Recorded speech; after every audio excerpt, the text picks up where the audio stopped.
So we are CareThread. We are a health IT startup based in Providence, Rhode Island. And how many of you have ever mistaken Providence for Boston? Okay. So this is my CTO and co-founder, Andrew Shear. He's actually going to be up here and help me drive this thing. So CareThread is a patient-centered communication platform. And let me go to one place. So what CareThread, as I said, is a secure communication platform that's centered around the patient. How many of you have ever been in a hospital, personally, family, and been asked the same question by different providers again and again and again? And you get the beeper go off, right? They use their smartphone, they want to communicate, but that violates HIPAA, so institutions are putting cease and desist orders. Don't use your smartphone. It totally violates HIPAA. What CareThread does, if I can get this thing to respond to me, we have a suite of solutions. We always start at mobile messaging, but we also do real-time collaboration and real-time labs. And where we start, as I had said, is the communication patterns within healthcare often resemble this, right? It's all sorts of different people trying to connect. Everybody knows who their patients are, but nobody knows anyone else's patients. Economic estimates are about $12+ billion annually in waste, just due to inefficient communications. Miscommunication is the major driver of medical error. They say about 70 to 80% of major medical errors across the healthcare ecosystem are driven by miscommunication. Remember, this is a human endeavor. It's people working with people to care for people. And so what we really did is we said, why don't we make this patient-centered? Because everybody knows who their patients are. They don't know anybody else's, but they know who they're assigned to, or what team they're on, or what unit they're on.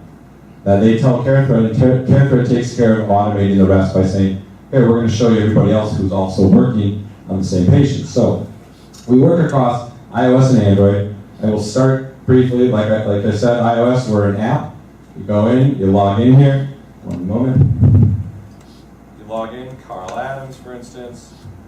And the first thing it allows you to do is to set a PIN so you don't have to constantly re-enter your username and password. But what's important that we do is because our ability to integrate with clinical systems, we know the patients and we know the providers, so we map care teams. So that whole issue of who am I working with, who's the on-call doctor, who's the nurse, by selecting the team that you're associated to, the unit you're associated with, you get to then see all the patients through the integration that we provide, and therefore now you have your census of patients. You go to your menu here, you say, I need to see the care team for Paul Cuevas. I don't have to call the operator to look at the whiteboard, to run down the hall, to page the doctor, to sit by this phone. It might ring if the person's pager was in range or turned on. With CareThread, you just merely need to know who your patients are. And CareThread shows you everybody else who's also associated with that patient. Simple click, it generates a message. We have pre-populated messages because there are certain standard ones people want to use. Plus we integrate with Nuance Medical, Dragon Medical 360 for medical grade speech recognition technology. We're a developer partner with Nuance. So that's the first part, right? Basic communication. The other thing though that people need is they don't constantly, doctors, providers, nurses don't want to keep going over to the EMR to log in only to be told something's pending. So through deeper integrations, we can push information to your mobile device as you need it. We also allow people to coordinate tasks across all their patients that live in real time with the patient, so as the care team rotates on and off, everybody has a story of all the clinical activity. It doesn't get documented in the EMR, but rather it's what people carry around for your to-do list. So that's what CareThread is. We're actually going live with our first paid deployment in Connecticut in June. We're very excited. If you'd like to learn more, come and speak with either Andrew and or I, and with that, we'll take some questions. Is only M2M communication supported, or is there a laptop interface for? Oh yeah, absolutely. I didn't even get there because I was getting into the feature richness, but yeah, let's log in here for instance.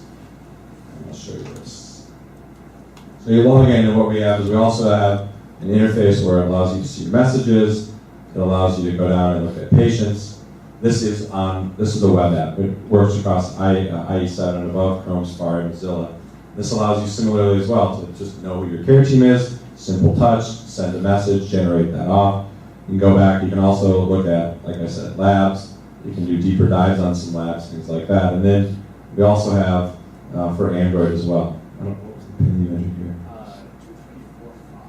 2345. And I think that is going to be correct. Go in, 2345, that's in, let's try this again. You're going to reset. There we go. Incorrect pin, so it's going to make me log back in. So we also have an Android client as well, which allows you to obviously be cross-platform, create a PIN so I don't always have to do my username and password, and then again, it mirrors to what we have on the web app. We are going to be bringing the iOS client over to sort of have the standardization, but yeah, we're able to go live, we're able to function any modern web app, any tablet with iOS or Android. So you're addressing the information side of the problem in the hospital. We are addressing the communication side of the problem and then delivering the information through mobile. Will your solution be applicable once the state stroke community patient cell integration? After that, will the solution still be applicable? Absolutely. Well, in fact, because we know who the patients are, we know who the providers are, not only do we show providers, show each provider who they're working with on the care team, we can flip that around and show the patient who their care team is in real time. One of the meaningful use 2 standards is actual meaningful engagement between provider and patient.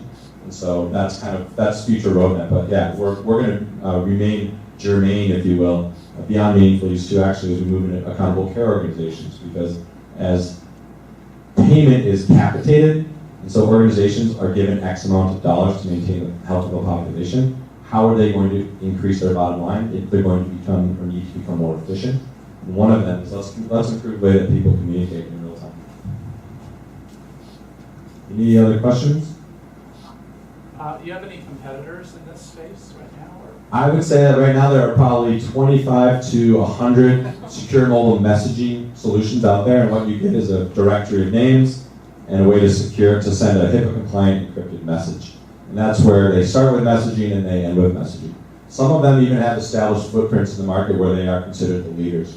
But because of our ability to deeply integrate with clinical systems is, yeah, we can provide just a basic messaging solution, but we can also, across over 6,000 hospitals, we can provide real-time mobile labs and clinical information, which a lot of the legacy EMR systems, which they're not in the cloud, they're not real-time, they're not optimized for mobile, they still require providers to walk to the station, log in, see it says pending, go away, come back. Can a doctor order things through this pad too?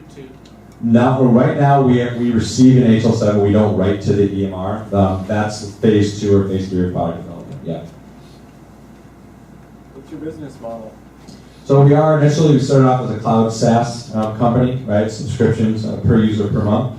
What we're finding though is because in healthcare, most institutions are used to buying an endless license or perpetual license with recurring maintenance fees. We're actually finding that we're kind of falling in between. So what we offer is a recurring minimum number of seats to trigger a site license, and then ongoing recurring annual fee structure. But the ability to be creative, I'll tell you, if you really want to succeed in the health IT market, is learn how to structure deals that work on both the operational side of the budgeting process as well as the capital side. Because operational margins in healthcare run at about 0.1% variance max. Where on the capital side, they've got tens, if not hundreds of millions of dollars, where by buying big upfront payments, they then can amortize the cost of that over the 5 or 7 year cost model. So that's, if you want to go into health IT, I tell you, learn the way that financing works. I'm assuming this is going to work on BYOD. Yeah, we are only BYOD. Okay. Absolutely. So you can't make a form BYOD form completely compliant. Well, actually, I'll let Andrew talk about that. So far, we've been able to. We don't need a mobile device management, but so what we do is we don't assume that the phone is secure. We have our own PIN. We don't store any information on the device, and we require it to be directly connected to the network. And it's up to the hospital how strict their device policies are. But what we can do is ensure that the person that logs into the app that's the only time that there's actually going to be protected data loaded on the device, and as soon as they put the app in the background, it's all gone. What if they forget to log out? They don't have to log out. As soon as the device is locked, the screen's off, they switch to another app. That's when all the information gets wiped. Thank you. anybody else? Who's your team and how are you funded? So Andrew and I are 2 of 3 co-founders. We also have one employee number 1. We've funded ourselves over the last year. We had a small initial convertible note, which really went deeply into product development from the technical driven focus. And then we have a current note that's open, of which we closed the first half. And that's allowed us to transition to the market-driven focus. Thank you very much. Great work.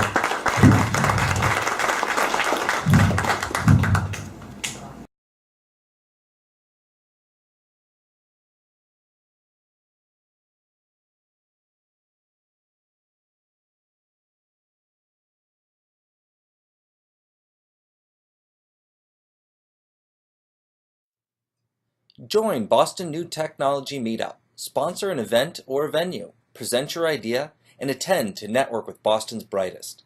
Details are at www.bostonnewtech.org and in the video description.